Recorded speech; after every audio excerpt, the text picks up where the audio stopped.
የወረቀት መልሶ ጥቅም ላይ መዋል የሚጀምረው በአንተ ነው። ንጹህ ሆኖ እንዲቆይ የተቀመጠ ወረቀትን በተለየ መልሶ ጥቅም ላይ ማዋል በሚቻልባቸው ቅርጫቶች ውስጥ መሰብሰብ ይጀምራል። የተበከለ ወረቀት ወደ ቆሻሻ መጣያ ይሄዳል፣ ነገር ግን የተለየ ወረቀት ታስሮ ወደ ወረቀት ፋብሪካ ይላካል። እዚያም እውነተኛው ለውጥ ይጀምራል።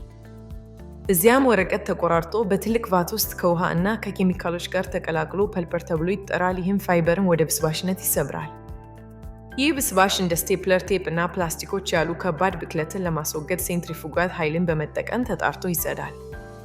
በመቀጠልም የአየር አረፋዎች እና ኬሚካሎች ቀለሞችን እና ቀለሞችን ያስወግዳሉ። ነጭ ወረቀት ካስፈለገ ብስባሹ ለብሩህነት ይነጣል። የጸዳው ብስባሽ በፍጥነት በሚንቀሳቀስ መረብ ስክሪን ላይ ይረጫል። ውሃው ይፈሳል እና ፋይበሮቹ ጠንካራ ወረቀት መፍጠር ይጀምራሉ። ይህም ድንቅ ሂደት ነው። በመጨረሻም ወደ ትላልቅ እና ቀጣይነት ያለው የወረቀት ጥቅልሎች እንዲደርቁ በጋለ ሲሊንደሮች ላይ ተጭነው ይደርቃሉ። ይህም ወደ አዲስ የወረቀት ውጤቶች ለመቀየር ዝግጁ ይሆናል።